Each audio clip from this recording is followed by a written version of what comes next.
அனைத்துலக உயிரோடை தமிழ் ILC தமிழ் உயிரோடை தமிழில் அன்பர்களே, இலக்கின் சிந்தனை வாராந்த இலக்கு இணைய இதழில் பிரசுரிக்கப்படும் ஆசிரியர் தலையங்கம் அதனுடைய விளக்கத்தை உயிரோடை தமிழ் உறவுகளுக்கு எடுத்து வரும் நிகழ்ச்சியாக இலக்கின் சிந்தனை வாரந்தோறும் இடம்பெறுகின்றது.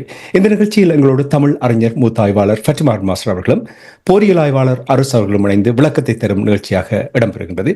இங்கே கலையத்தில் இருவரும் இணைந்திருக்கின்றார்கள். வணக்கம் மாஸ்டர் அவர்களே. வணக்கம் தனஞானி. வணக்கம் அருஸ். வணக்கம் அரசு அவர்களே. வணக்கம் தனஞானி. வணக்கம் மாஸ்டர். இருவருக்கும் வணக்கத்தை தெரிவித்துக் கொண்டு இன்றைய ஆசிரியர் தலையங்கம் ஈழத்தமிழர் இறமை உள்ளூராட்சி வழி மீளுறுதியாகுமா? என்னுடைய 60 ஆண்டு கால ஊடகத்துறை அனுபவத்தில் நேற்று இரவு முழுவதும் எதனை ஆசிரியர் தலையங்கமாக எழுதுவது என்கின்ற மிகப்பெரிய சிக்கல் இருந்தது.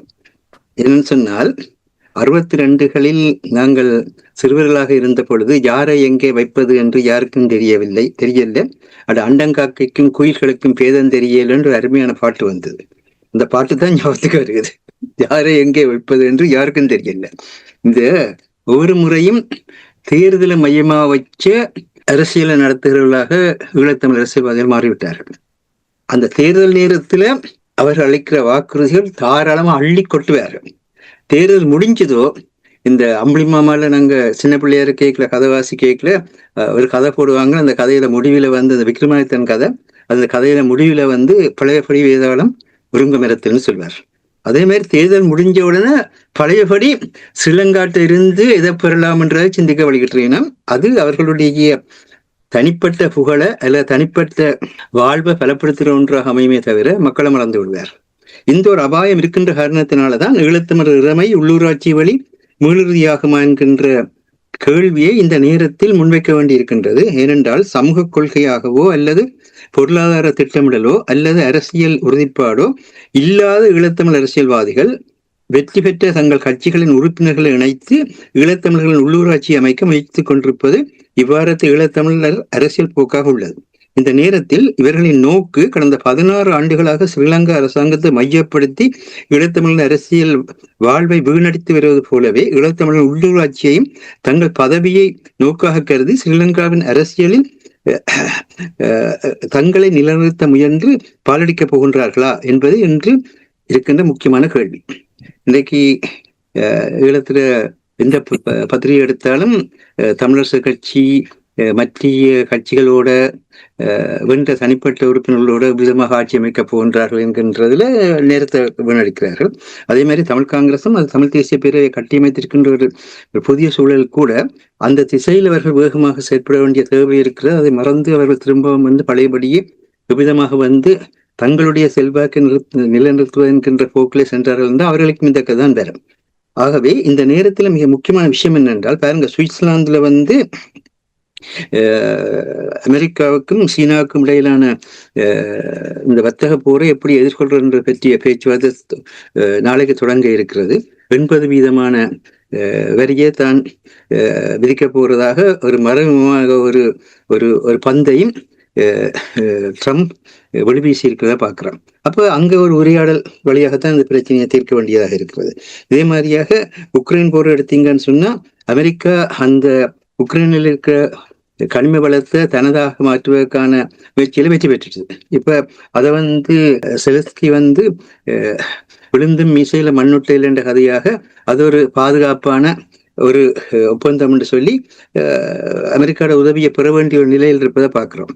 அப்ப தன்னை நிறுத்தி கொண்டு அந்த பின்னணியில வந்து ரஷ்யாவை விதமாக இந்த போர்ல இருந்து வெளியே கொண்டு வரலாம் என்று 30 நாள் போர் நிறுத்தம் செய்யுமாறு கேட்கின்றார்கள். அதே நேரத்துல நோர்வேல வந்து நேற்றைய தினத்துல வந்து ஐரோப்பிய நாடுகளுடைய முக்கிய தலைவர்கள் எல்லாம் ஒன்று கூடி அதற்கு பக்கத்துணையாக குரல் கொடுத்திருக்கின்றார்கள். இன்று வந்து உக்ரைன்ல வந்து உக்ரைனுடைய போரை என்ன மாதிரியாக ஒரு தனிப்பு நிலைக்கு, இது போர் தனிப்பு நிலைகள் தான் பேசப்படுகிறதே தவிர உக்ரைன் மக்களுடைய நிலமோ அல்லது மண்ணினுடைய நிலமோ பேசப்படவில்லை.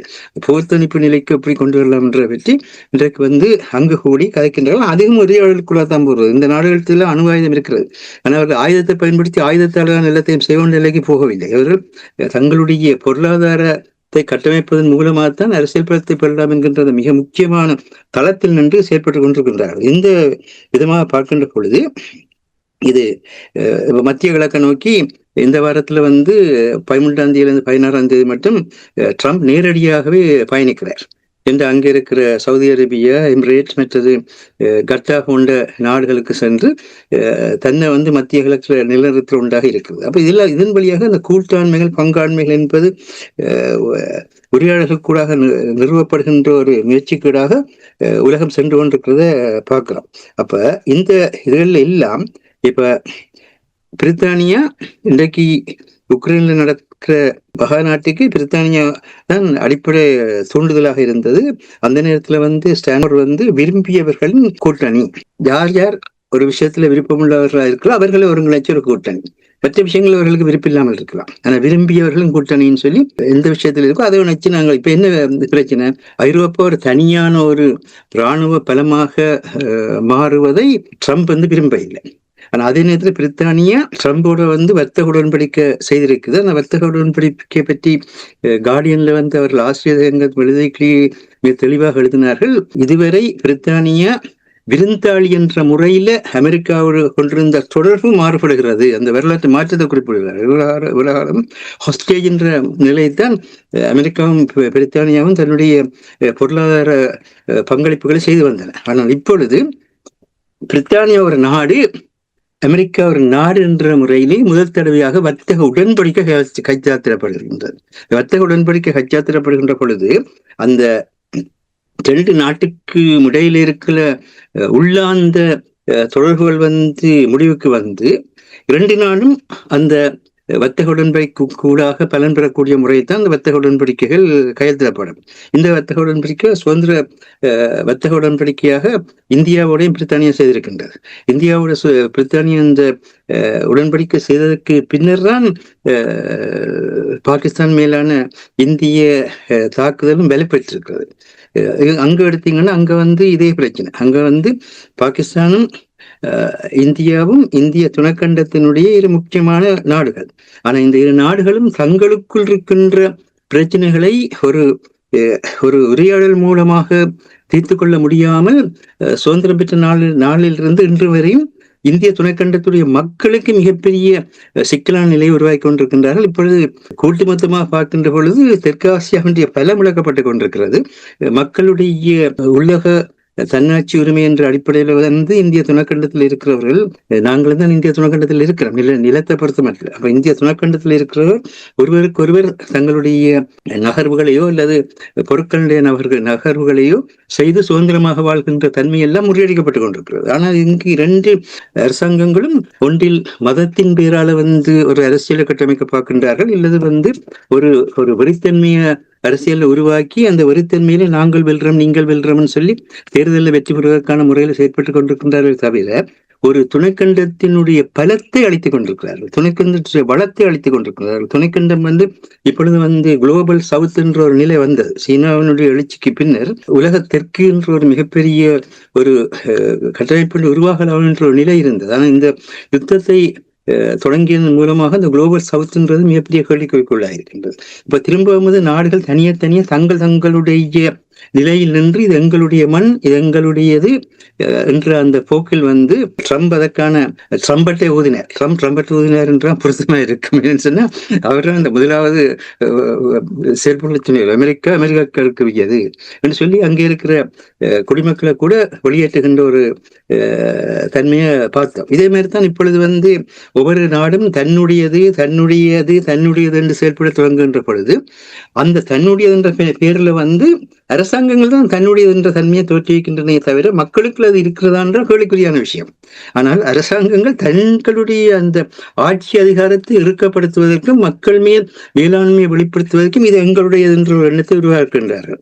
தங்களுடைய என்ற அரசாங்கத்தினுடையது. இதுதான் ஸ்ரீலங்காவும் இலங்கையில் செய்கின்றது. இப்போ நடந்து முடிந்த தேர்தல் தேசிய மக்கள் சக்திக்கே மிக தெளிவாக சொல்லி இருக்கிறது. இது பன்முக சமுதாயங்கள், பன்முக மொழி பேசுபவர்கள், பன்முக பண்பாட்டுத்தன்மை கொண்டவர்கள் வாழ்கின்ற இடம் என்று. ஏனென்றால் அவர்கள் 2024 தேர்தலில் பெற்ற வாக்கை விட 2 மில்லியன் வாக்கள் குறைவாக பெற்றிருக்கின்றார்கள். இது டிப்ளமேட் என்ற ஒரு அனைத்துலக சஞ்சிகை நேற்று மிக தெளிவாக சுட்டி காட்டியிருக்கிறது. அதாவது 34% வாக்களை குறைவாக பெற்றிருக்கிறீர்கள். 266 இடங்களில் அவர்கள் 339 இடங்களில் 266 இடங்கள் வெற்றி பெற்றிருக்கிறார்கள். அந்த வெற்றி பெற்ற அந்த சூழலில் 116 இடங்களில் தாங்கள் வேற கட்சிகளுடைய கூட்டின்றி ஆட்சி அமைக்கிற தன்மையை கூட கொண்டிருக்கிறார்கள். ஆனால் கூட்டு மொத்தமாக பார்க்கின்ற பொழுது அந்த வாக்கு வங்கி சரிகின்றது. அதாவது மக்களுக்கு அந்த தலைமைக்கு மேல் இருக்கின்ற நம்பிக்கையில் ஆட்டம் ஏற்பட்டிருப்பதை மிக தெளிவாக உணரக்கூடியதாக இருக்கின்றது. இந்த ஆட்டம் ஏற்பட்டதுக்கு காரணம் என்னென்றால், தேசிய மக்கள் சக்தி ஆட்சிக்கு வருகின்ற பொழுது அவர்களும் ஒரு போராட்ட குழுவாக இருந்தார்கள். போராடும் மக்களுடைய துன்பங்களை துயரங்களை உணர்ந்தவர்களாக இருக்கிறார்கள். போராடிய மக்களுக்கு அரசாங்கம் என்ன மாதிரியான படுகொலைகளை செய்து மக்களை துன்புறுத்தும் என்பது அறிந்தவர்களாக இருக்கின்றார்கள். என்ற பின்னணியிலே அவர்கள் அந்த போராட்ட அனுபவத்தில் அடிமட்ட மக்களுக்கான ஒரு வாழ்வை மீள்கட்டமைப்பார்கள் என்ற ஒரு நம்பிக்கை இருந்தது. அந்த பின்னணியில் தான் தமிழர்கள் கூட கடந்த 2024 பொதுத் தேர்தலில் எங்களுக்குள் கூட நாங்கள் கம்யூனிஸ்ட் சிந்தனைகளுக்கோ அல்லது இடதுசாரி சிந்தனைக்கோ எதிரானவர்கள் அல்ல. இலங்கையில் இடதுசாரி வளர்ச்சி எடுத்து பார்த்தால் இடதுசாரி வளர்ச்சிக்கு முதல் உயிரை கொடுத்து உயிரால இடதுசாரித்துவத்தை நிறுவினர்களே கந்தசாமி என்கின்ற தமிழர் தான் இந்த மலையக முன்னிலை செய்தார். அதே மாதிரி பருத்தித்துறையில்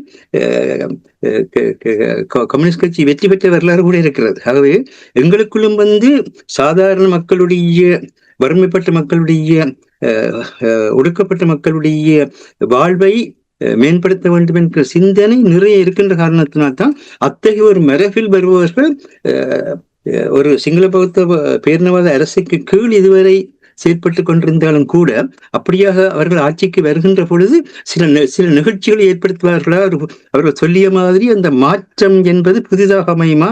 அந்த மாற்றம் தமிழ் மக்களையும் அவர்களுடைய நாளாந்த வாழ்வுக்கான பாதுகாப்பை, உயிருடைமைகளுக்கான பாதுகாப்பை வழங்குமா என்கின்ற அடிப்படையில் தான் வாக்களித்தார்கள். அதே நேரத்திலே இந்த தமிழ் அரசியல் வாதிகளும் கடந்த 16 ஆண்டுகளாக எவ்விதமாக மண்ணினுடைய இறமையை இருந்த இடம் தெரியாமல் பண்ணி கொண்டிருக்கிறார்கள் என்பது மக்களுக்கு தெரியும்.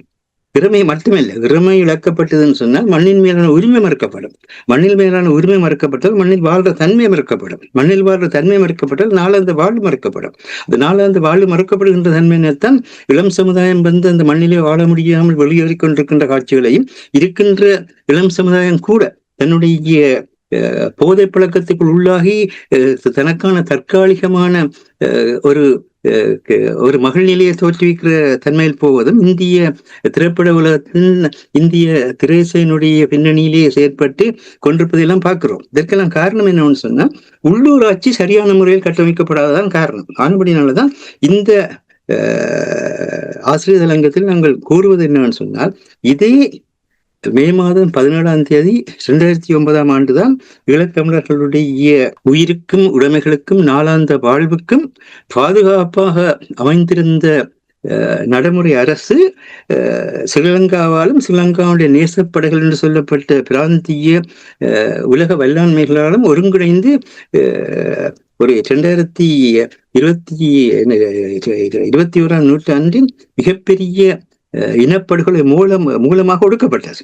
அன்றிலிருந்து திரும்பவும் தமிழர்களுடைய அரசியல் பணிவு ஆயுத முனையில் தான் புறப்பட்டுக் கொண்டிருக்கின்றது. அந்த ஆயுத முனையில் தமிழர்களுடைய அரசியல் பணியை பெறுவதற்காகத்தான் பயங்கரவாத தடை சட்டம் தொடர்ந்து 1979ஆம் ஆண்டிலிருந்து நடைமுறைப்படுத்தப்பட்டுக் கொண்டிருக்கிறது.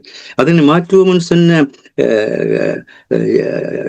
தேசிய மக்கள் சக்தி கூட இன்றும் அதனையே தனக்கான ஒரு பக்கபலமாக எவ்விதமாக மாற்றலாம் என்பதை சிந்தித்துக் கொண்டிருக்கிறார். அதுதான் நேற்றைய வெள்ளிக்கிழமை அன்று கூட ஸ்ரீலங்கா பாராளுமன்றத்தில் கஜேந்திரகுமார் பொன்னம்பலம் அவர்கள் மிக தெளிவாக சுட்டிக்காட்டினார். நீங்கள் இந்த பயங்கரவாத தடை சட்டத்தை நீங்கள் தொடர்ந்து கொண்டிருப்பது என்னுடைய நோக்கம் என்ன என்பதை எடுத்து விளக்கினார். அது மாத்திரமில்லை, இந்த வாரம் ஒரு வாரத்துக்கு வெசாக் பண்டிகை அறிவிக்கப்பட்டிருக்கின்றது.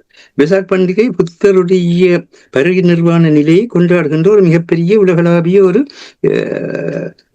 தினம். அதை யாருமே மறக்கவில்லை. ஆனால் ஸ்ரீலங்காவில் என்ன நடக்கிறது, இந்த ஒரு வார காலம் வெசாக் வாரமாக அறிவிக்கப்பட்டு அங்கு இந்த நாடு புத்தர்கள் எங்களுக்கு வழங்கப்பட்டது, இந்த நாட்டில் புத்தமத்தை தவிர்ந்த வேறு யாருமே வாழக்கூடாது, சிங்களர்களுக்கு மட்டும் இந்த நாடு என்ற ஒரு இனவெறியை மதவெறியை வளர்க்கின்ற தன்மை கொண்டதாக அது முன்னெடுக்கப்படுவதுதான் பிரச்சனைக்குரிய ஒன்றாக இருக்கின்றது. அதை விடுத்து உண்மையிலேயே வியட்நாமில் போய் புத்தருடைய தத்துவங்களை எல்லாம் பேசி உலக வெசாக் விழாவிலே புத்தருடைய தத்துவங்கள் இன்றைக்கு ஏற்பட்டிருக்கின்ற நுண்ணறிவு வளர்ச்சி செயற்கை சமுதாயத்தில் அமைதிக்கான பல வழிகளை கொண்டு வர வேண்டும் என்று பேசிய அனுரகுமார திசாநாயக்க அவர்களுக்கு தன்னுடைய மண்ணில் ஒரு சிறிய நிலப்பரப்பில் யாழ்ப்பாண அரசு, வன்னி அரசு என்கின்ற இரு அரசுகளுடைய பின்னணியிலே தங்களுக்கான நிலப்பரப்பாக அந்த நிலப்பரப்பை கொண்டிருக்கின்ற ஈழத்தமிழர்களுக்கான அந்த அமைதியை பாதுகாப்பை கொடுக்க முடியவில்லை. இது சாத்தான் வேதம் ஓதுகின்ற மாதிரி இங்கே என்னென்ன வகையில எல்லாம் ஒடுக்குமுறைகளுக்கு இன்றும் அவர்கள் பக்கத்துணையாக இருக்கின்றார்களோ அதை தொடர்ந்து கொண்டு, ஆனால் அங்கே போய் வியட்நாமில் இருந்து வியட்நாமுக்கு அது ஒரு மிகப்பெரிய போராட்டத்தை சந்தித்த மண். அந்த மண் போராட்டத்தை பற்றி மிக தெளிவாக தெரியும். அங்க போய் நின்று சத்துவம் பேசுகிறார். இப்படித்தான் எங்களுடைய தமிழ் அரசியல்வாதிகளும் இந்த மண்ணிலேயே வாழ்ந்து போரினுடைய அழுத்தத்தை சந்தித்து மக்களுடைய அர்ப்பணிப்புகளை, மக்களுடைய தியாகங்களை அவற்றால் தான் தாங்கள் வாழ்ந்து கொண்டிருக்கிறோம் என்ற அந்த உண்மையை கூட மறந்து தூக்கி எறிந்து விட்டு இப்பொழுது திரும்பவும் தாயக தேசிய தன்மைகளுக்கும் அதே நேரத்தில் இறமைக்கும் புதிய வரவிலக்கணத்தை ஏற்படுத்த பார்க்கிறது. இதுதான் சுமந்திரன் செய்கின்ற மிகப்பெரிய தவறு. சுமந்திரனுக்கு எந்த அதிகாரமும் கிடையாது. அதுதான் மிக தெளிவாக சொல்றேன். 1975ஆம் ஆண்டு தமிழரசு கட்சியினுடைய அந்த வரலாறு முடிந்து விட்டது. அது தந்தை செல்வநாயகன் அவர்களை பாராளுமன்றத்தில் தெளிவாக காங்கிரஸ் இடைத்தேர்தலுக்கு பின்னர் தன்னாட்சி பிரகடனமாக வெளிப்படுத்தி ஸ்ரீலங்கா அரசியலமைப்பையும் ஸ்ரீலங்கா பாராளுமன்ற முறையை விட்டு வெளியே வந்தார். அதுதான் தமிழரசு கட்சியினுடைய வரலாறு முடிந்து விட்டது. அதன் பின்புதான் தமிழர் விடுதலை கூட்டணி தோற்றம் பெற்றது. அதன் பின்புதான் 31 ஆண்டுகள் நடைமுறை அரசு செயற்பட்டு தமிழ் மக்களுடைய உயிரையும் உடைமைகளையும் நாளாந்த வாழ்வையும் பாதுகாத்தது. அதைத்தான் 2009ஆம் ஆண்டு முள்ளிவாய்க்கால் இன அழிப்பு மூலம் ஸ்ரீலங்கா இல்லாமல் செய்தது. ஆகவே அதை நாங்கள் ஜனநாயக வழிகளில் மீள கட்டமைப்பதற்கான சிந்தனைகளைத்தான் பேச வேண்டும். உங்கள் யாருக்குமே சமஷ்டியை பற்றி பேசுவதற்கு உங்களுக்கு உரிமை இல்லை. சமஷ்டி எப்போயோ முடிந்த கதை. சமஷ்டியை பற்றி நீங்கள் பேசுவதாக இருந்தால் அந்த அரசியல் சாசனத்தில் எல்லா மக்களும் சட்டத்தின் சமம் என்கின்ற அந்த நிலை இருக்க வேண்டும். சட்டத்தின் முன் எல்லா மக்களும் சமம் என்ற ஒரு நிலை இருக்கின்ற பொழுதுதான் நீங்கள் சமஷ்டியை பற்றி உச்சரிக்கலாம். ஆனால் இலங்கையுடைய அரசியல் சாசனம் சிங்கள பௌத்த மக்களுக்கான சிறப்பு தன்மையை பேணுகின்ற ஒன்றாகத்தான் இருக்கின்றது. அதுல எந்த மாற்றமும் இல்லை. அப்படியாக இருக்கின்ற ஒரு அரசியலமைப்பில் நீங்கள் இந்த உள்ளூராட்சி தேர்தலை மையமாக வைத்துக் கொண்டு திரும்பவும் நீங்கள் ஐக்கிய ராஜ்யத்தை கொண்டு வர முற்படாதீர்கள். அதே நேரத்திலே கஜேந்திரகுமார் பொன்னம்பலம் அவர்கள் 2023ஆம் ஆண்டு ஜனவரி மாதத்தில் ஐக்கிய நாடு சபையினுடைய மனித உரிமைகள் பேரவைக்கு அங்கு ஈழத்தமிழர்கள் கால் நிறுத்தத்திலிருந்து அதற்கு பின்னர் தங்களுடைய தன்னாட்சி உரிமையை பயன்படுத்தி வாழ முடியாமல் இருக்கின்றார்கள். அவர்களுக்கான ஒரு சிறப்பு பிரதிநிதியை நியமிக்க வேண்டும். அந்த சிறப்பு பிரதிநிதியுடைய பாதுகாப்பின் அடிப்படையில் அவர்களுடைய தன்னாட்சி உரிமையை அவர்கள் உறுதி செய்து வாழ்வதற்கான முறைமைகள் தோற்றுவிக்கப்பட வேண்டும் என்றெல்லாம் உரை நிகழ்த்தினர். என்று கிட்டத்தட்ட 18 மாதங்களுக்கு மேல் சென்றுவிட்டது. இந்த நிலையில் அதனை நடைமுறைப்படுத்துவதற்கான செயற்பாடுகள் அனைத்துலக மட்டத்தில் இதுவரை தமிழ் காங்கிரஸினால் செய்யப்படவில்லை. இப்ப என்ன பிரச்சனை என்றால், நீங்கள் எதையும் பேசுங்கள், நல்லதை பேசுங்கள், நல்லது. ஆனால் அது பேசுவதை தயவு செய்து நடைமுறைப்படுத்துவதற்கான ஒன்றாக உள்ளூராட்சியை பயன்படுத்துங்கள். இந்த உள்ளூராட்சியை வடிவாக வழங்கிக் கொள்ள வேண்டும். உள்ளூராட்சி மக்கள் தங்களுடைய மண்ணையும் தங்களுடைய வளங்களையும் பேணுவதற்கான ஆட்சி. இது பாராளுமன்ற ஆட்சி அல்ல. பாராளுமன்ற ஆட்சி சட்டவாக்கத்தை செய்கின்ற ஆட்சி. அமைச்சரவை நிர்வாகத்தை செய்கின்ற தன்மை கொண்டது. ஜனாதிபதி முறைமை அமைச்சரவையோடு தொடர்பட்டது. பாராளுமன்றத்தில் சட்டவாக்கத்துக்கான தகுதி இன்றைக்கு இலங்கையிலே சட்டவாக்கம் செய்கின்ற உரிமை தமிழர்களுக்கு இல்லை. அது மறுக்கப்பட்டு விட்டது. ஏனென்றால் தமிழர்களுடைய பிரதிநிதிகள் ஒரு ஒரு துளிதான் பாராளுமன்றத்தில் இருக்கின்றார்கள். ஒரு துளி சமுத்திரமாக இருக்கின்ற சிங்கள பௌத்த பேரினவாதத்தை எதிர்த்து எந்த சட்டவாக்கத்தையும் கொண்டு வர முடியாது, இல்லை சட்டவாக்கத்தை சமப்படுத்தவும் முடியாது. அதே மாதிரிதான் நிர்வாகத்திலும் எப்படித்தான் அரசு தலைவர் வாயளவில் புத்தருடைய அகிம்சை கொள்கை பேசினாலும் நடைமுறையில் அவர் ஒரு இனஅழிப்புவாதியாத்தான் இருந்து செயற்பட வேண்டிய ஒரு சூழ்நிலை அங்கே இருக்கின்றது. அப்ப அவிதமான அந்த சூழலில் உங்களால் அமைச்சரவையிலும் எந்த மாற்றத்தையும் ஏற்படுத்த இயலாமல் சட்டவாக்கம் செய்கின்ற பாராளுமன்றத்திலும் எந்த மாற்றத்தையும் ஏற்படுத்தப்படாத நிலையில் இந்த மக்களுடைய உள்ளூராட்சியை மக்கள் தங்களுடைய மண்ணை பாதுகாப்பதற்கு, தங்களுடைய கடல் வளத்தை பாதுகாப்பதற்கு, மக்களோடு ஒருங்கிணைந்து புதிய பொருளாதார முறைகளை தோற்றுவிப்பது. இப்ப நீங்க பாத்தீங்கன்னா இன்றைக்கு உக்ரைன் மண்ணில கனிம வளங்களின் தனக்கான சட்டபூர்வ பங்களிப்பு உறுதிப்படுத்திய நிலையில் தான் அமெரிக்கா ரஷ்யாவிடம் 30 நாள் போர் நிறுத்தத்தை வாரத்தில் வலியுறுத்துகின்றது. அதே போல சீன படப்பிரிவின் பங்கேற்புடன் சீன ரஷ்ய அரசு தலைவர்கள் அருகருகே இருக்க ரஷ்யாவின் உலக சாதனைகள் ஒன்றான ஹிட்லர் சித்தை வென்ற வரலாற்று நிகழ்வின் 80வது ஆண்டு கிரெம்லினில் இடம்பெற்றது என்பதையும் நாங்கள் கண்டோம். ஆனால் ட்ரம்ப் கனவு கண்டு சீனாவையும் ரஷ்யாவையும் பிரித்தோம் என்ற அந்த தத்துவம் பொய்த்தது என்று அந்த ரஷ்ய படை அனுபவிப்பில் சீன படைகள் நேரடியாகவே தங்களுடைய சீருடன் பங்கு பெற்றிய அந்த தன்மையை பார்க்கிறோம். இதுதான் உலகத்தினுடைய தன்மை. ஆகவே என்னன்னு சொன்னால் ஒவ்வொருவரும் தங்களுடைய மண்ணை மையப்படுத்தி கூட்டாண்மைகளையும் பங்காண்மைகளையும் உருவாக்கின்ற பொழுது இந்த உள்ளூராட்சி சபையை உருவாக்குவதற்கு நீங்கள் பேசுகின்ற இடத்தில் அந்த உள்ளூராட்சி சபைக்கான உங்களுடைய அரசியல் கொள்கை என்ன, கோட்பாடு என்ன, உங்களுடைய பொருளாதார திட்டமிடல் செயல் திட்டங்கள் என்ன, அந்த மக்களுடைய பாதுகாப்புக்கு அந்த உள்ளூராட்சி சபை எப்படி செயற்படலாம் என்ற அந்த விடயங்களை தயவு செய்து தெளிவுபடுத்துங்க.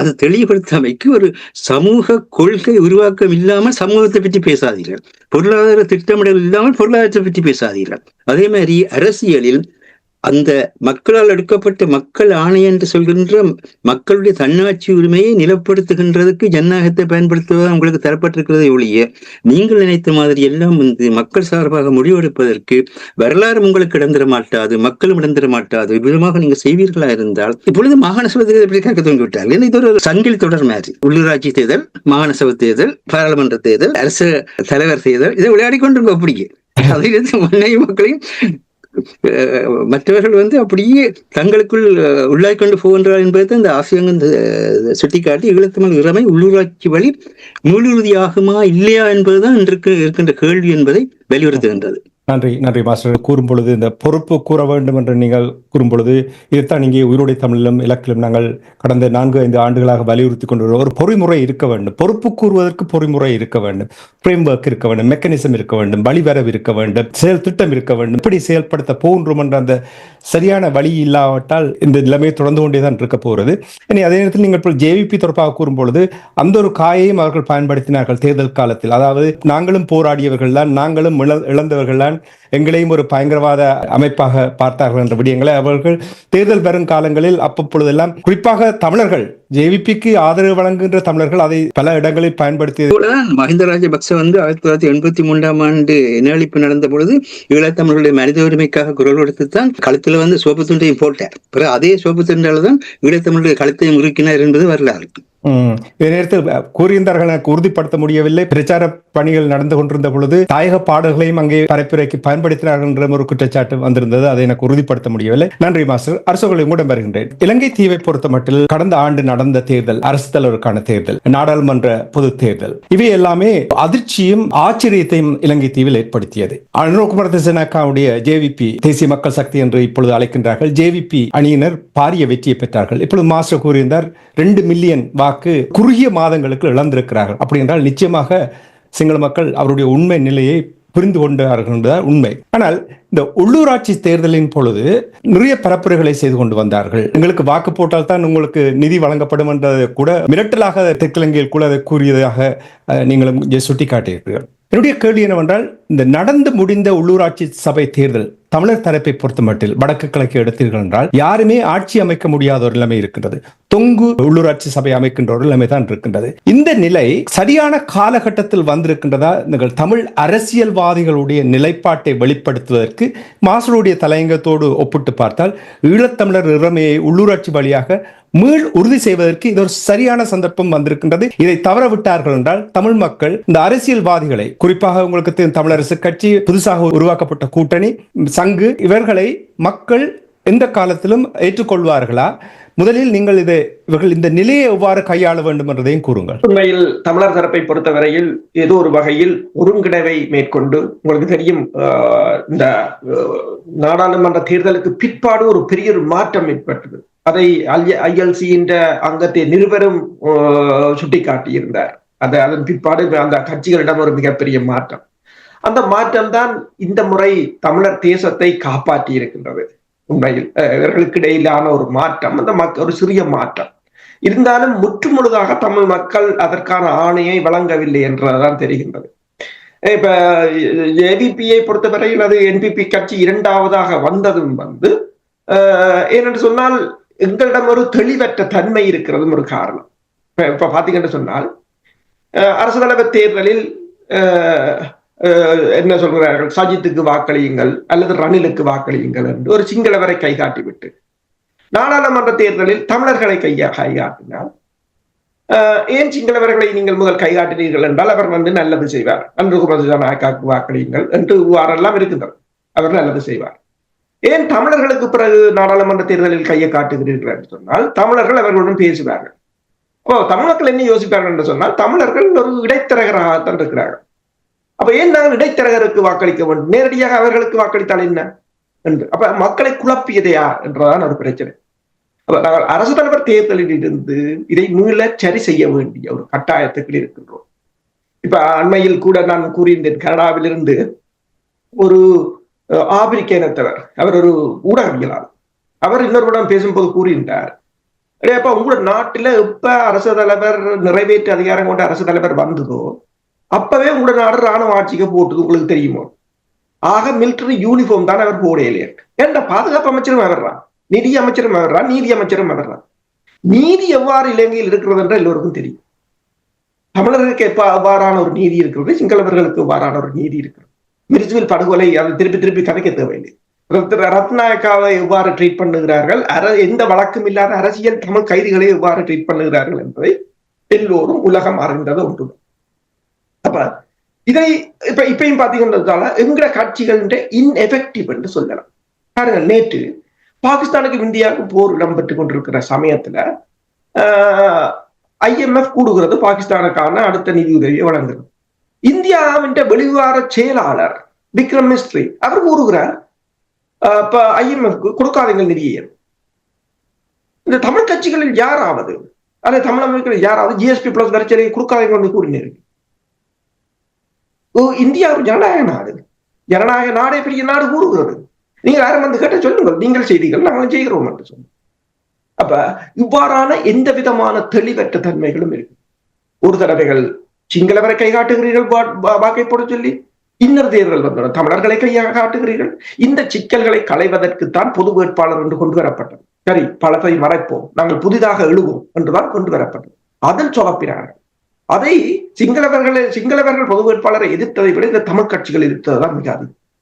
அதன் பிற்பாடு வந்த நாடாளுமன்ற தேர்தல் கடுமையான ஒரு பாடத்தை அவர்களுக்கு புகட்டி இருந்தது.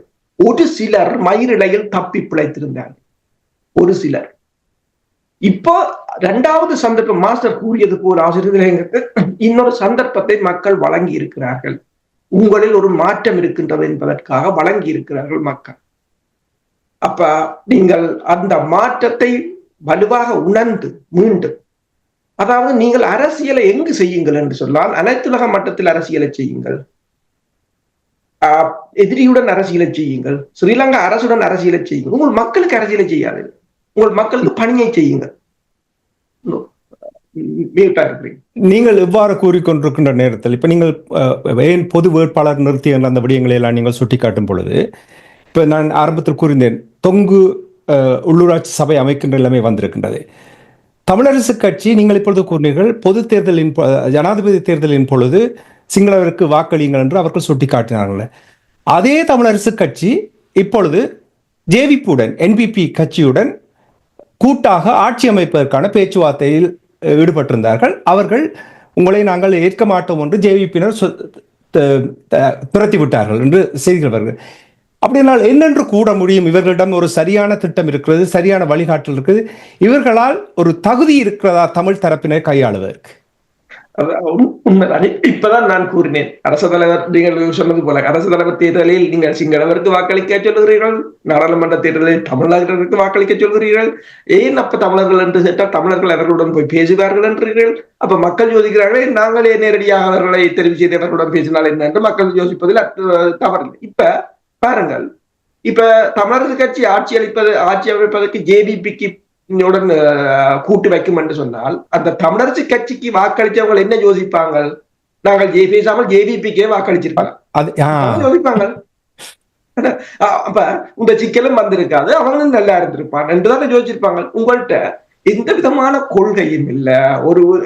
நீங்கள் எதிர்கட்சியா இருந்துட்டு போங்க, அதான் முக்கியம். உங்களால் இயல முடியவிட்டால் எதிர்கட்சியா இருந்த ஒரு என்னண்டு எதிரியுடன் கூட்டு சேர்ந்து ஆட்சி அமைப்பதை விட ஒரு தன்மானத்தோட எதிர்கட்சியாக இருந்துட்டு போறது இவ்வளவு பெட்டர். நீங்க இருந்துட்டு போங்க, அடுத்த முறை உங்களுக்காக வாக்களிப்பாங்க. இப்ப நீங்கள் இவ்வாறு செய்தீர்கள் சொன்னால் அடுத்த முறை உங்களுக்கு வாக்களித்தவர்களும் வாக்களிக்க மாட்டார்கள். ஏன் நேரடியாக அவனுக்கே அளிக்கலாம். இப்ப வருந்துவாங்க. உண்மையில் இந்த செய்தி எனக்கோ உங்களுக்கோ வருத்த தந்ததை விட இந்த வாக்களித்த மக்களுக்கு வருத்தமாக இருக்கு. தாங்கள் இப்ப உங்களுக்காக அதாவது தமிழ் தேசியம் என்றெல்லாம் பேசினீர்கள், அதற்காக வாக்களிச்சோம். கடைசியா இந்த வாக்கையும் கொண்டு அவன் கூடைக்கையே போட்டுட்டு நீங்கள் உங்களுடைய சுகபோகத்துக்காக இருக்கிறீர்கள் என்று சொன்னால் இதுதான் பிரச்சனை. இதுதான் பிரச்சனை. அப்ப நீங்கள் நாடாளுமன்ற தேர்தலில் கூட இன்று என்பிபியுடன் சேர்ந்து ஆட்சி அமைச்சு போட்டு எதிர்வார நாடாளுமன்ற தேர்தலில் யாருக்கு வாக்கு கேட்க போறீங்க? நீங்க ரெண்டு பேரும் ஒன்றுதானே. அப்ப அவன் யோசிப்பான், உங்களுக்கு போறது கூட அவன் ஆட்சியில் இருக்கிறவனுக்கு போடலாம். வேண்டா இப்படி நீங்களும் அவனும் கூட்டுத்தானே பங்காளிகள் இப்ப என்றால் இந்த சிக்கல்களை, அதாவது அதைத்தான் நான் முதல் கூறினேன். என்னென்றால் நீங்கள் அரசியலை அனைத்துலக மட்டத்தில் செய்யுங்கள், இலங்கை அரசுடன் செய்யுங்கள், எதிரியுடன் செய்யுங்கள். ஆனா மக்களுக்கு அரசியலை செய்யாதீங்கள், பணியை மட்டும் மக்களுக்கு செய்யுங்கள். நன்றி அரசர்களே. ஒன்று மட்டும் தெளிவாக தெரிகிறது, சிங்கள தேசத்தினுடைய நிகழ்ச்சி நிரலில் தமிழரசு கட்சி செயல்படுவதற்கு தயாராக இருக்கின்றது என்பதை அது சுட்டிக்காட்டுகிறது என்பதை பலர் சுட்டிக்காட்டியிருந்தார்கள். இப்பொழுது அது உறுதிப்படுத்தக்கூடியதான ஒரு நிலைமையை ஏற்படுத்தியிருக்கிறது. மாஸ்டர், உங்களிடம் வருகின்றேன். தமிழரசு கட்சி என்பிபியோடு கூட்டு சேர்ந்து உள்ளூராட்சி சபை அமைப்பது தொடர்பாக தோற்றுவிட்டார்கள் அந்த அவர்களுடைய பேச்சுவார்த்தையில். தொடர்ந்து அவர்கள் முன்னணியோடு புதுசாக உருவாக்கப்பட்ட அந்த கூட்டணியோடாக தமிழரசு கட்சி ஆட்சி அமைப்பதற்கான முயற்சி எடுக்கின்றது. அதை கூட கஜேந்திரகுமார் பொன்னம்பலம் அவர்கள் நிராகரிப்பதாக கூறப்படுகிறது. சமீபத்தில் நடந்து முடிந்த தேர்தல்களை வைத்து பார்க்கும் பொழுது தமிழ் கட்சிகள் ஒரு பாடம் கற்றிருக்கிறார்கள் போல் தெரிகின்றது. ஆனால் அங்கிருந்து வருகின்ற செய்திகளை பார்க்கும் பொழுது இன்னும் தங்களுடைய சுய வாக்குகளை பெற்றுக் கொள்வதற்காகவும் கட்சிக்காகவும் இவர்கள் செயல்படுகிறார்கள் என்று கூறுகிறார்கள். இந்த நிலைமையை எவ்வாறு மாற்றுவது? இப்பொழுது கூட்டமைப்பது தொடர்பாக இந்த உள்ளூராட்சி சபை நீங்கள் ஆரம்பத்தில் கூறிய முக்கியமான பொறுப்பாக இருக்கிற நேரத்தில் இதை எவ்வாறு கையாள போகிறார்கள்? இவர்கள் பாடம் கற்றிருக்கிறார்கள் தானா? இந்த பாடம் கற்றுக்கிறதுக்கு உங்களுக்கு ஏதாவது ஒரு கொள்கை இருந்தால்தான் அந்த கொள்கை நடைமுறைப்படுத்தப்பட்டிருக்கிறதா என்றதை சிந்திச்சாதான் அது பாடம் இல்லையான்றது வேற. அதை சொல்லி போறாங்க. கொள்கை இருக்கிறதா என்று கேட்டதால் தான் எனக்கு எவ்வளவோ கல்லறி விழுந்தது. உங்களோட கட்சியினுடைய கொள்கை என்ன என்று கேட்டேன். அப்பொழுது மாஸ்டர் தாசிசிஸ் மாஸ்டர் அவர்கள் கேட்டார், இப்படி எல்லாம் கேள்வி கேட்காதீர்கள் என்று சொல்லலாம் கூறினார். அதுக்காகத்தான் கூறுகிறேன். இதுக்காகத்தான் தமிழ்ல முதலே ஒரு பழமொழியை சொல்லி வச்சிருக்காரு, குற்றம் பார்க்கின் சுத்தம் இல்லைன்னு சொல்லி ஒருவரையும் அவர் செய்த குற்றத்தை சொல்லி போடாதீங்க, அவர் செய்த குற்றத்தை சொன்னால் உங்களுக்கு சுத்தம் இல்லை. அது இவ்வளவு தந்திரமாக மக்களுக்கு சின்ன வயசுலயே அதை ஊட்டுகிறார் என்றால் குற்றம் பார்க்கின் சுத்தம் இல்லை. சரியா? ஆகவே என்ன குற்றத்தை செய்தாலும் உனக்கு சுற்றம் தான் தேவையிலேயே குற்றவாளிகளுடைய உலகாக மாற்றுன்னு சொல்லி பள்ளிக்கூடத்திலேயே சொல்லிக் கொடுக்க பார்க்கிறார்கள். அந்த விதத்தில் உங்களுக்கு அந்த பிரச்சனை பாருங்க. அரசு கூறிய விஷயத்தை சிந்திக்கிற பொழுது யாழ்ப்பாணத்தை மட்டும் எடுப்போம். யாழ்ப்பாணத்துல அகில இலங்கை தமிழ் காங்கிரசுக்கு 9,124 வாக்குகள், கிட்டத்தட்ட 26.07 வீத வாக்குகள் கிடைச்சிருக்குது. இலங்கை தமிழரசு கட்சிக்கு 10,370, கிட்டத்தட்ட 29.63 வாக்குகள் கிடைச்சிருக்குது. அதே நேரத்துல தன்னை தேசியத்தோட நிக்கிறேன்னு சொல்லிக்கொள்ற தமிழ் ஜனநாயக தேசிய அணிக்கும் 3,076 வாக்குகள் கிடைச்சிருக்கு, கிட்டத்தட்ட 8.79 வாக்குகள். இவை இவ்வளவு பேரும் ஒரு அணியாக இருந்திருந்தால் எங்களை ஜேபிக்கு கிடைச்சிருக்க 10 உறுப்பினர்ல ஒரு உறுப்பினர் கூட வந்திருக்காங்க. அதே நேரத்துல அப்ப யார் ஜேபியை இன்றைக்கு ஜேபிக்கு குறிக்கப்பட்ட அளவு ஆசனங்களுக்கு கிடைச்சது என்றவர்கள் சொல்லக்கூடிய அளவுக்கு யார் செய்து வச்சிருக்கிறீர்கள்? நீங்களும் செய்து வச்சிருக்கிறது. யார் செய்தது? சுமந்திரன் தான் செய்தார். நேரடியாக சொல்றோம். இந்த முறை வந்து கஜேந்திர குமார் கூட சொல்ல முடியாது. அவர் நேரடியாகவே நாங்கள் எங்கள் கட்சிகளோடு நிற்போம், ஆனா இதுல ஒரு பொது நிலையில நாங்கள் இணைஞ்சு ஒரு பொது வேட்பாளர் நேரத்தில் அவர் அதை உணர இல்லை. இப்போ ஒரு பொதுத்தன்மையை தோற்றுவிச்சதான் அது முடியும். அவர் பாடம் படித்தார். அவர் பாடம் படித்ததெல்லாம் அது பொதுத்தன்மையை தோற்றிக்கணும்னு சொன்னார். ஆனால் இவர்கள் ஏற்றுக்கொள்ளவில்லை. இப்பொழுது என்ன செய்கிறார்கள்? நீங்கள் இந்த உள்ளூராட்சி சபையை அமைச்சு என்ன பண்ண போறீங்க? அதை சொல்லுங்க. முதல்ல உள்ளூராட்சி சபையை அமைக்க வலிக்கிறீங்க. உங்களுக்கு உள்ளூராட்சி சபை என்னன்னு தெரியுமா? அந்த உள்ளூராட்சி சபை அந்த மக்களுடைய சபையாக இருக்க வேணும். அது அந்த மக்களுடைய சிவில் சமூகங்களை உருவாக்கினால் மட்டும்தான் அந்த உள்ளூராட்சி செயல்படும். எந்த ஒரு நாட்டிலும் கூட. இப்போ நாங்கள் ஆக்ஸ்போர்ட் எடுத்தோம்னா, நான் ஆக்ஸ்போர்ட்ல வாழ்றேன். நான் ஆக்ஸ்போர்ட்ல வந்து ஆக்ஸ்போர்ட் சிட்டி கவுன்சிலோ அல்லது ஆக்ஸ்போர்ட் கவுண்டி கவுன்சிலோ அவர்களும் நீங்க இல்லை. இங்க இருக்கிற சிவில் சமூகங்கள் தான் கேட்கிறார், உங்களுக்கு என்ன வேணும், நீங்கள் எப்படி மொழியை வளர்க்க போறீங்க, நீங்கள் எப்படி வந்து பொருளாதாரத்தை வளர்க்க போறீங்க, எப்படி நீங்கள் விளையாட்டுத்துறையை வளர்க்க போறீங்க, எப்படி கலைத்துறையை வளர்க்க போறீங்கன்னு சங்கங்களுக்கு தானே அவர் காசுகளை பகிர்ந்தளிக்கிறார்கள். இங்க இருக்கிற எந்த ஒரு உள்ளூராட்சி சபையாவது தான் வந்து காசை பயன்படுத்தி ஏதாவது செய்யுதா? கிடையாது. அது மாத்திரம் இல்லை, இந்த அசோசியேட்டட் டெமோக்ரஸி, அதாவது கூட்டு ஜனநாயகம் என்று சொல்றதுலேயே இங்க வந்து அந்தந்த மக்களுடைய சங்கங்களுக்கு, அந்தந்த மக்களுடைய அமைப்புகளுக்கு தான் அவர்கள் செயற்படுவதற்கான தன்மையை கொடுக்கின்றார். ஆனால் நீங்கள் எத்தனை அமைப்புகளை உங்கள் உள்ளூராட்சியில் ஏற்படுத்தி வச்சிருக்கிறீர்கள்? எங்கே இருக்கிறது மீனவர்களுடைய அமைப்பை நீங்க திரும்பியே பார்க்கிறீர்கள் இல்லை? அவர்கள் இந்திய கடற்படை ரோலர்கள் மீன் அள்ளி போகுது, நாங்கள் வாழக்கூட முடியாமல் இருக்கிறோம் கத்திக்கொண்டே இருக்கின்றார்கள். நீங்கள் அதை அக்கறை உங்களுக்கு இல்லை. இல்லாட்டா ஒரு அந்த நாங்களும் உங்களுக்காக ஒரு வசனம் சொல்லி போட்டு அப்படியே போயிடுவீங்க. இங்க 3000வது நாளாக நடுத்தெருவில தங்களுடைய கிட்டிய குடும்ப உறுப்பினர்களுக்கு என்ன நடந்ததுன்னு சொல்லி வலிந்து காணாமலாக்கப்பட்ட அந்த தாயுள்ளங்களும் அந்த தந்தையர்களும் மரணத்தை சந்திச்சும் கூட போராடி கொண்டிருக்கிறார். என்ன செய்தீர்கள்? அந்த 3000 நீங்க பெரும் சட்ட மேதைகள், உலகளாவிய நிலையிலே உங்களுக்கு எல்லா சுதந்திரங்களுடனும் உங்களுக்கு செல்வாக்கு இருக்குன்னு சொல்கின்ற பெரிய சாதனையாளர்கள். ஆனால் ஒரு 3000 நாளாக இந்த வெயிலுக்குள், இந்த மழைக்குள், நடுத்தெருவில் நின்று தங்களுடைய கிட்டிய குடும்ப உறுப்பினர்களுக்கு என்ன நடந்தது என்பதை அறிவதற்கு துடிக்கின்ற ஒரு மக்களுக்கான ஒரு பதிலை கூட பெற்றுக் கொடுக்க முடியாமல் இருக்கின்றீர்கள். இப்பொழுது வந்து இந்திய பாகிஸ்தானிய போர் சூழலில் அனுரகுமார திசநாயக்காவுடைய அரசாங்கம் தெளிவாக சொல்கின்றது, இது அவர்களுடைய பிரச்சனை. நாங்கள் 2 நாட்டுக்கும் எந்த விதமான முறையிலும் இந்த மண்ணை பயன்படுத்த, கடலையோ மண்ணையோ வானத்தையோ பயன்படுத்த விட மாட்டோம். நாங்கள் தனித்துவமானவர்கள் சொல்லுகிறார்களா இல்லையா? இத்தனைக்கும் இந்தியா வந்து $4.5 பில்லியன் தூக்கி கொடுத்த நாடு. அப்படி இருக்கத்தக்கதாக என்ன சொல்கின்றார்கள்? இது எங்களுடைய உரிமையுடன் எங்களை மண்ணுக்குள் நீங்கள் வரையலான்னு சொல்கின்றார்கள். அதே போல வடக்கு கிழக்கு தமிழ் மக்களுடைய மண் என்றதை சொல்லுங்கன்னா நாங்க சொல்றோம். நீங்க அது பிரிவினை அல்ல, வாழ்ந்து கொண்டிருக்க எங்களுடைய மண். இன்றைக்கு வந்து பரந்தன்லையும் மாங்குளத்திலையும் காங்கேசந்துறையிலையும் பொருளாதார ஹப்ஸ், பொருளாதார குடில்களை தோற்றுவிச்சு அங்க வந்து இந்த உலகத்தினுடைய அசம்பிளி, உலகத்தினுடைய பொறுத்திர அதாவது பாகங்களை செய்து பொறுத்திர கைத்தொழில் அங்கதான் நடைபெற போகுது. ஆனா அதுல வந்து மக்களை பங்கேற்றக்கூடிய எந்த விஷயத்தை செய்திருக்கிறீர்கள்? அதுக்குள்ள நீங்க என்ன செய்றீங்கன்னா, ஸ்ரீதரன் பெருசா சுமந்திரன் பெருசா? இதுதான் பிரச்சனை. ஸ்ரீதரன் பெருசா சுமந்திரன் பெருசா? ஸ்ரீதரனும் வந்து இன்னும் ஒரு 10 வருஷத்துல அரசியல் இருக்க மாட்டார், சுமந்திரனும் 10 வருஷத்துல அரசியல் இருக்க மாட்டார். எல்லாருக்கும் தெரிஞ்ச விஷயம். வேணும், மண் இருக்க வேணும், மக்கள் இருக்க வேணும். அதுக்கு என்ன செய்யறீங்க?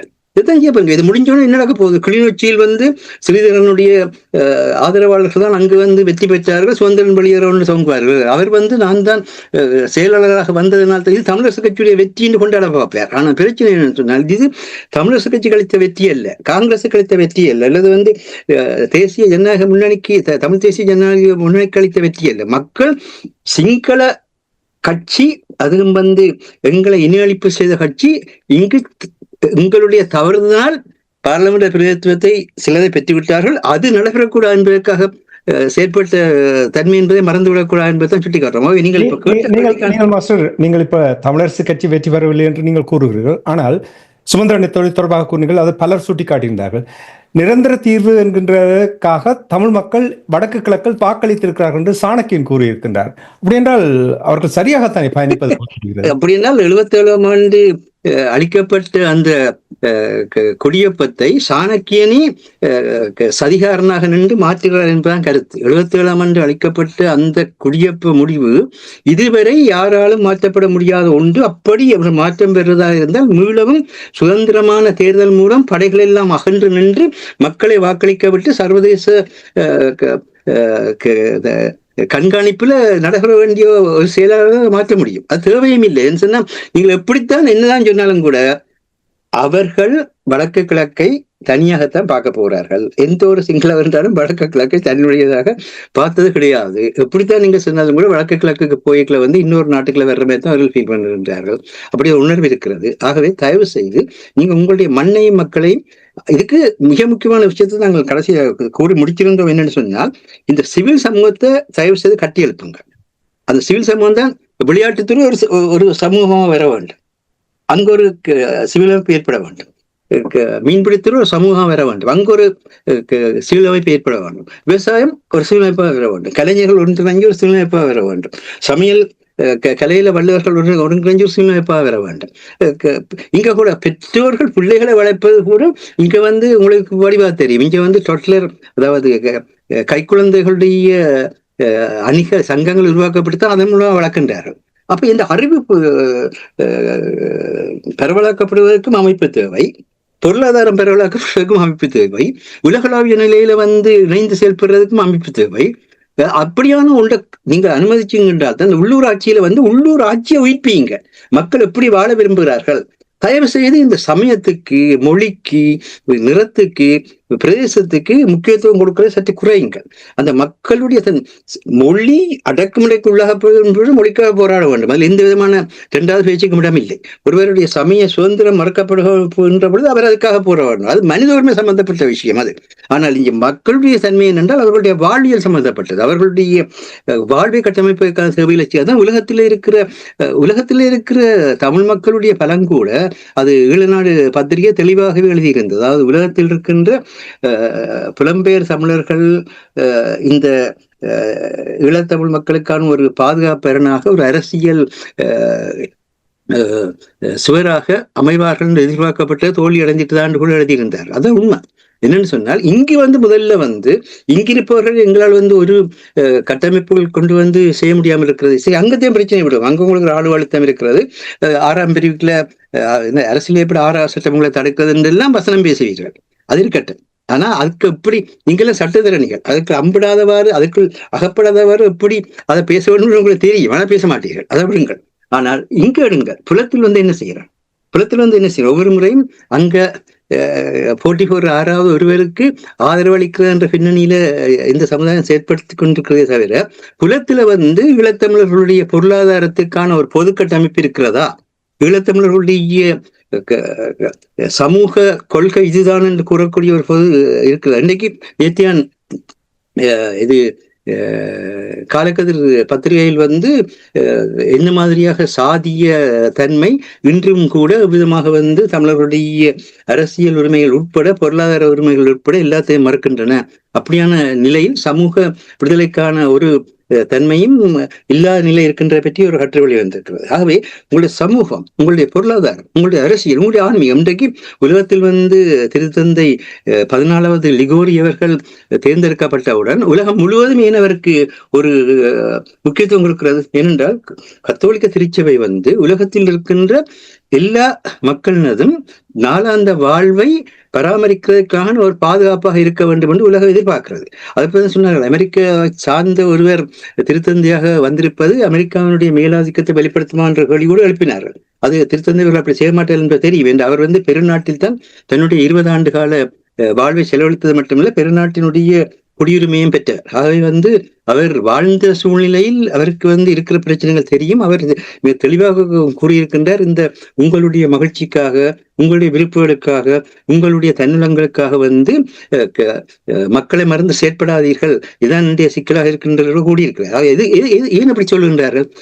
அதனை செய்தால்தான், அதாவது எல்லா மக்களையும் உள்ளடக்கின மக்களுக்கான நல்வாழ்வு அளிப்பதால் உள்ளூராட்சி. அப்ப இந்த உள்ளூராட்சியை தயவு செய்து மக்களோட பேசுங்கள். உங்களை இந்த உள்ளூராட்சி தேர்தல் வெற்றி பெற்றவர்களிடத்துல கேட்கலாம். யாராவது வாங்க ILCயில் என்னுடைய மண்ணில் நான் இந்த தேர்தல் பெறப்பெற காலத்தில் இன்னென்ன தேவை மக்களுக்கு இருக்கிறது என்பதை உணர்ந்தேன். இன்னென்ன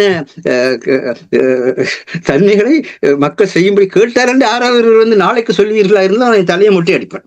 சொல்ல மாட்டீர்கள். என்ன உங்களுக்கு அந்த எண்ணம் இருக்கவில்லை, அந்த நோக்கம் இருக்கவில்லை.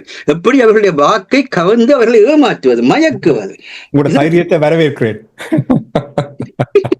என்ன பிரச்சனைன்னு சொன்னால், இல்ல நேரடித்தான் கேட்கிறோம். ஒரு சமூக கொள்கை இருக்கா? இங்க சோசியல் பாலிசி டிபார்ட்மெண்ட் ஒவ்வொரு பக்கத்திலும் மிகப்பெரிய சமூக கொள்கை நிறுவனம் செயற்பட்டு கொண்டிருக்கிறது. என்ன எக்கனாமிக்கல் பாலிசி மேக்கிங் என்று பொருளாதார கொள்கை உருவாக்குறதுக்கு ஒரு மிகப்பெரிய அறிவார்ந்த அனுபவம் உள்ளவர் செயற்பட்டு கொண்டிருக்கு. எங்க எங்களுடைய சமூக கொள்கை, எங்க எங்களுடைய பொருளாதார கொள்கை? தேசிய தலைவர் அவர்கள் அவ்வளவு போராட்ட நெருக்கடிக்கு மத்தியிலும் இதற்காக தமிழர் மேம்பாட்டுக்கு நிறுவனத்தை, தமிழர் பொருளாதார மேம்பாட்டு நிறுவனத்தை எதுக்காக நிறுவினார்? ஆனா அந்த தமிழர் மேம்பாட்டு பொருளாதார நிறுவனத்துல இருந்து அதில் அனுபவப்பட்டு எங்கெங்கே எல்லாம் என்னென்ன வளங்கள் இருக்கின்றது, எங்கெங்கே எல்லாம் மனித வலி இருக்கின்றது, அதுகளெல்லாம் தெரிந்து கொண்டவர்கள் கூட அந்த துறையை விட்டு விலகிவிட்டார். அவர்கள் வேறு துறையில் நின்று கொண்டு செயல்படுகிறார். இதான் நடந்திருக்கிற விஷயங்கள். அதே மாதிரி தான் ஒவ்வொன்றும் தேசிய தலைவர் அவர்கள் கல்விக்கான ஒரு தனித்துவமான தன்மையை கொடுத்தார். குழந்தைகள் வளர்ப்பதற்கான செஞ்சோலியை கொண்டு வந்தார். அதே மாதிரியாக நவம அறிவுச்சோழியை கொண்டு வந்து அந்த பின்னணியில வந்து புத்திஜீவிகளை வளர்ப்பதற்கான தன்மைகளை கொண்டு வந்தார். ஒவ்வொன்றையும் அந்த போராட்டத்துக்கு மத்தியில கொண்டு வந்தார்களே. உலகம் முழுக்க அழுத்தி கொண்டிருக்கிற நேரத்திலும் அந்த மக்களை அதான் உள்ளூராட்சி. நீங்கள் எங்க உங்களுடைய தமிழர் பொருளாதார மேம்பாட்டுக்கான எந்த ஒரு சபையை வச்சிருக்கிறீங்க? தமிழுடைய கல்வி வளத்தை இன்றைக்கு வீரேசரி பத்திரிகையில நேற்று ஒரு கட்டுரை வந்திருக்கிறது. இந்த வாழ்க்கை தேர்ச்சியும் குடியுரிமை கல்வியும் என்ற ஒரு புதிய பாடத்தை அறிமுகப்படுத்தியிருக்கிறார். அப்ப அந்த வாழ்க்கை தேர்ச்சியும் குடியுரிமை கல்வியும் என்ற அந்த புதிய பாடம் எப்படியாக என்னத்தை பேசுகிறது என்று கூட உங்களுக்கு தெரியாது. ஆனா அது பள்ளிக்கூடங்கள் எல்லாத்திலும் அது மக்களுக்கு அறிவு மாற்றப்பட போகிறது. அதுல எது சொல்லப்பட போது அதுதான் நாளைய சமுதாயம் கேட்டுக்கொண்டு நிற்க போறோம். ஆனா யாராவது சொல்லுங்கள், இந்த வாழ்க்கை தேர்ச்சியும் குடியுரிமை கல்வியிலும் வந்து இன்னென்ன பகுதிதான் வந்திருக்கிறது, இன்னென்ன உள்ளடக்கப்பட்டு சொல்லுங்க பார்ப்போம். சொல்ல மாட்டீங்க. அப்ப உங்களுக்கு என்ன நடக்குதுன்னு தெரியாமலே ஒரு கற்பனை உலகத்துல வாழ்ந்து கொண்டு அரசியல் செய்யாதீங்க.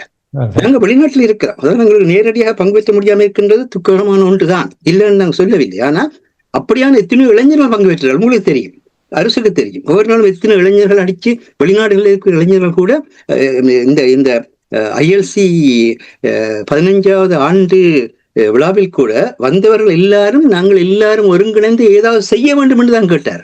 அதுக்காக தங்களால் இயன்றதை செய்வோம் என்று சொன்னார்கள்.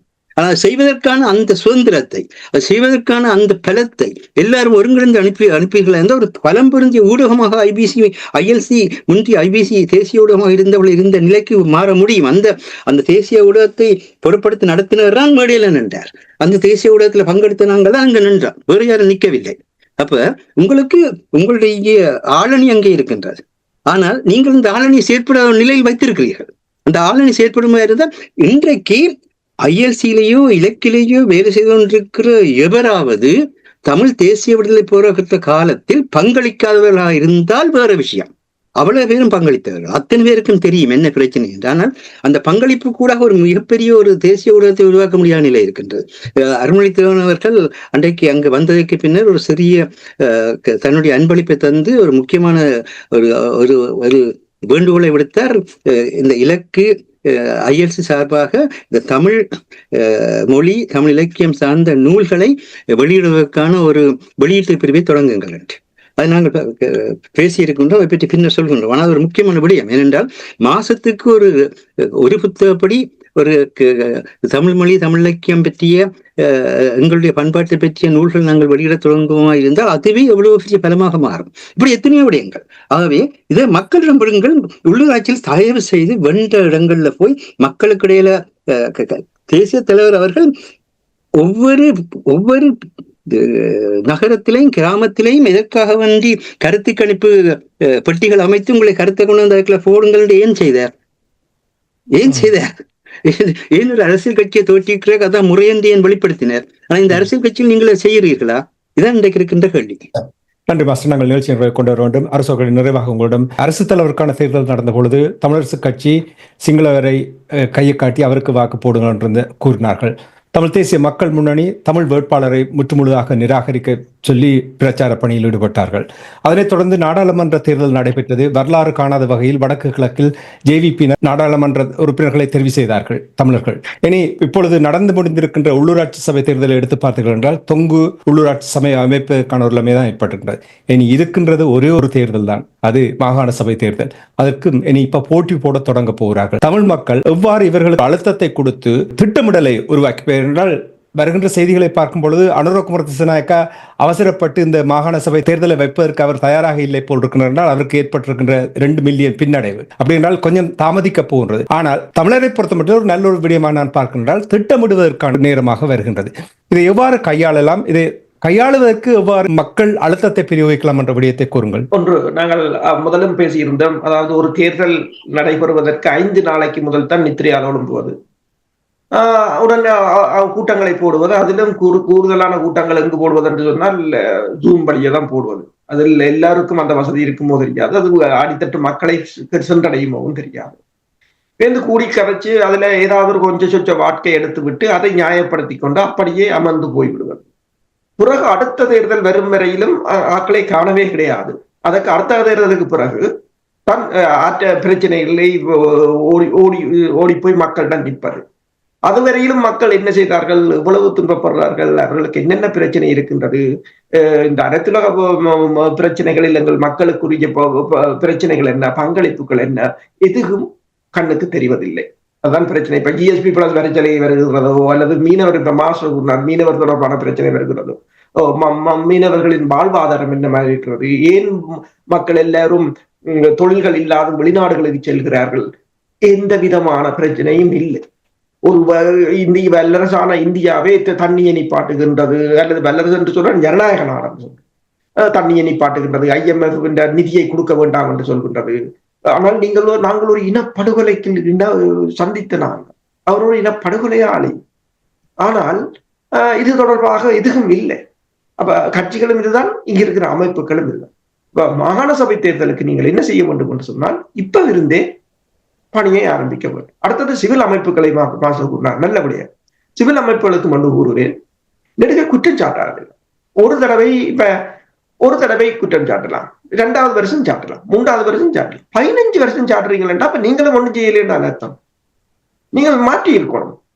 மாஸ்டர் அடிக்கடி கூறுவார், ஒரு பிசினஸ் ஆரம்பிச்சு 3 வருஷத்துக்கு ப்ராஃபிட் இல்லை என்றால் மூடிடுவாங்க என்றால் அதுல அர்த்தம் இல்லை. அதே போல நீங்க 3 வருஷத்துக்கு மேல குற்றம் சாட்டுறீங்கன்னு சொன்னா உங்கள இப்ப ஸ்ரீதரன் ஒன்று சொல்றாரு, அடிக்கடி சுமந்திரனே சொல்றாரு, நீயும் அந்த கட்சியிலானே இருக்கிற, அப்ப அவன் தான் அந்த கட்சியில நீ என்ன செய்யற 15 வருஷமா நெடுக்காம சாட்டாத. அவன் அப்படித்தான் என்றால் அது என்னென்றால் தாங்கள் தப்பி பிழைப்பதற்கான ஒரு வழி. ஏனென்றால் எங்களால் எதுவும் செய்ய முடியவில்லை என்றால் அது பாரத்தை ஒரு ஆறுமுகத்தை நிற்பான் தானே குற்றவாளி, அவளையே போட்டுவிட்டு தப்பிக்கொள்வது. இது இப்ப இந்த இந்திய படங்கள்ல காட்டுவார்கள். என்னென்று சொன்னால் குற்றவாளியை கண்டுபிடிக்க முடியவில்லை என்று சொன்னால் கிடக்கிறவன்ல அந்த குற்றத்தை போட்டுட்டு தாங்கள் தப்பிக்கிறது போலீஸ். அதே போலதான் ஒருத்தன் இருந்தான் என்று சொன்னால் அவனையே சாட்டுறது. முதல் அதை நிறுத்துங்கோ, நீங்கள் செய்யுங்கோ. என்ன நீங்களும் ஒரே மனுஷர், நீங்களும் அரசியல் செய்ய வந்தாங்கன்னா அவங்களும் அரசியல் செய்ய வந்தாங்க. இப்ப பொது அமைப்புகள் கூட நீங்கள் மக்களுடனான பணிகளை செய்யுங்க. உங்களுக்கும் மக்களுக்கும் ஒரு பிணைப்பு வரும்போது நீங்கள் கை காட்டுறவர்களுக்கு அவர்கள் வாக்களிக்கக்கூடிய ஒரு தகமையை உருவாக்கும். ஒரு முக்கியமான விஷயத்தையும் சுருக்கமாக கூற வேண்டியிருக்கின்றது. பேட்ரிக் விண்டூர், அதாவது இந்த கார்டியனுடைய ராஜதந்திர எடிட்டர், அவர் இன்றைக்கு நாளில் உட்கார்ற நேரத்துல அந்த செய்தி வருகிறது, உலக போர் நோக்கி செல்கின்றதா அல்லது உலகப்போர் ஆரம்பமாகிவிட்டதா என்பது இந்திய பாகிஸ்தான் போரின் மூலமாக வெளிப்பட்டிருக்கின்றது என்கின்ற செய்தியை கூறுகின்றார்கள். இப்படியான ஒரு நிலை இதை 2024ஆம் ஆண்டு ஜூலை 19ஆம் தேதியே பிரித்தானிய அரசாங்கத்தினுடைய ஆலோசகராக இருக்கின்ற ஃபியோன் ஹில் அவர்கள் இப்படியான சூழ்நிலை வரும், உலகப்போர் ஆரம்பமாகிவிட்டது என்ற கருத்தினை கூறினார். ஆனால் இப்பொழுது எங்கள் பக்கத்தில் இருக்கிற மக்களுக்கான அந்த ரிஸ்க் மேனேஜ்மெண்ட், இப்படியான ஒரு சூழ்நிலை வருகின்ற பொழுது உணவுக்கு பிரச்சனை வரும், சில வேளை மின்சாரம் கூட நிப்பாட்டப்பட வேண்டிய சூழ்நிலை ஏற்படலாம், மருத்துவம் பாதிக்கப்படும். இப்படியான நிலைகளுக்கு என்ன செய்கிறோம் என்பதற்கு நீங்கள் யாராவது இதுவரை ஏதாவது செய்து வைத்திருக்கிறீர்களா? ஏன்னா நிலைமை மோசமாய் கொண்டிருக்கிறது. இன்னைக்கு பாகிஸ்தான் இந்தியா தன்னை தாக்கினதுக்கு திருப்பி தாக்க நேற்றைக்கு இந்திய பகுதியை தாக்கி இருக்கிறார்கள். ஆகவே இதுக்கு யார் அவர்களுக்குள் சரிபில்லை என்ற பிரச்சனைக்கு நாங்கள் வரவில்லை. ஆனால் நான் சொல்ற விஷயம் என்னென்றால், இந்தியாவின் மேல் தாக்குதல் நடத்தப்பட்டதை அடுத்து அவர்கள் இந்த யுத்தம் தோன்றியிருக்கின்ற அடிப்படை. ஆகவே இந்த தன்மையை வச்சு பார்க்கின்ற பொழுது தயவு செய்து இந்த ரிஸ்க் மேனேஜ்மெண்ட் உடனடியாக கொண்டு வாருங்கள். இப்பொழுது ஒரு ஆபத்து நிலை வந்தால் என்ன மாதிரி எங்கள் மக்களுக்கு நிச்சயமாக இது தாயத்தை தாக்கம் இருக்காது. இப்ப சூழ்நிலை இது நாளைக்கு நாளன்றைக்கு முடிவுடைய நிலையில வராது. ஆகவே இவ்விதமான ஒரு நிலையில் இந்த ரிஸ்க் மேனேஜ்மெண்ட் ஆவது இந்த நேரத்திலே அந்த மேனேஜ்மெண்ட் செய்வதற்கான வேலையை செய்யுங்கள். அதே நேரத்திலே தொடங்கிய பாட்டினை முடிக்கலாம் நினைக்கிறேன். மூடருக்கும் மனிதர் போல முகம் இருக்குதடா, மோசம் நாசம் வேலை எல்லாம் நிறைந்திருக்குதடா, காலம் மாறும் வேஷங்களையும் உண்மை வெல்லுமடா, கதவு திறந்து பறவை பாடி செல்லுமடா, அட என்னத்தை சொல்வேண்டா தம்பியோ என்னத்தை சொல்வேண்டா. நன்றி மாஸ்டர், நன்றி. அதாவது கேள்வி கேட்டது காரணம் என்னவென்றால், குறிப்பாக அரசு தலைவருக்கான தேர்தலில் வாக்கு போட்டதும், பொது தேர்தலில் ஜேவிபி வெற்றி பெற்ற விடயங்களும், இனி உள்ளூராட்சி சபை தேர்தலில் ஜேவிபி வெற்றி பெற்ற விடயங்கள், இவற்றை சரியாக அது பகுப்பாய்வு செய்து சரியாக செயல்படவில்லை என்றால், திட்டமிடவில்லை என்றால், வடமாகாண சபை அமைச்சராக ஜேவிபியினுடைய ஒரு உறுப்பினர் வந்தாலும் ஆச்சரியப்படுவதற்கு நான் தயங்க மாட்டேன். இந்த நிலைமையை எங்களுடைய அரசியல்வாதிகள் புரிந்து இப்பொழுதே அந்த திட்டமிடலை செயற்படுத்தவில்லை என்றால், தமிழ் தேசியத்துக்கு முற்றுப்புள்ளி வைத்தவர்கள் இவர்களாகத்தான் இருக்க வேண்டும் என்பதை நான் கூறிக்கொண்டு, மாகாண சபை தேர்தலை வைக்க மாட்டார்கள். அதுக்கிடையில இலங்கை முழுவதும் ஒரு நாடாகி விட்டது. ஒரு நாடு ஒரு சட்டங்கள் இருங்கோன்னு சொல்லி இவர்கள் பிரகடனப்படுத்துகிற நிலை வரும். அதையும் நாங்கள் கவனத்தில் கொள்ள வேண்டியவர்களாக இருக்கிறோம். நன்றி மாஸ்டர். இன்றைய இலக்கின் சிந்தனை நிகழ்ச்சியில் இணைந்து மிகவும் சிறப்பாக எங்களுடைய உறவுகளுக்கு தெளிவான கருத்துக்களை இங்கே பகிர்ந்து கொண்டமைக்காக தமிழ் அறிஞர் மூத்த ஆய்வாளர் ஃபட்மார் மாஸ்டர் அவர்களுக்கும் போரியல் ஆய்வாளர் அரசு அவர்களுக்கும் நன்றியை கூறி தனாஞானி இந்த நிகழ்ச்சியை நிறைவு கொண்டு வருகின்றேன். நன்றி, வணக்கம் மாஸ்டர். நன்றி, வணக்கம் அரசு அவர்கள். நன்றி, வணக்கம். எமது பார்வையாளர்களுக்கு வணக்கம். மக்களின் குரலாய் ஓங்கி ஒலிக்கும் இலக்கு மின்னிதழ் மற்றும் உயிரோடை தமிழ் வானொலி ஆகிய இவ்விரு ஊடகங்களும் உங்களை போன்ற எமது நேயர்கள் நண்பர்களின் ஆதரவிலேயே இயங்கி வருகின்றன. மிக குறைந்த வளங்களுடன் பல இடர்கள் மற்றும் தடைகளை தாண்டி பயணிக்கும் எமது ஊடகங்களின் பணிகள் மேலும் வளர உங்களால் முடிந்த நிதி உதவியை வழங்கி இன்னும் காத்திரமான செயற்பாடுகளை முன்னெடுக்க உதவுமாறு மிகவும் பணிவன்புடன் வேண்டி நிற்கின்றோம். உங்கள் பங்களிப்பு உங்களின் உரிமை குரலாய் ஓங்கி ஒலிக்கும். நன்றி.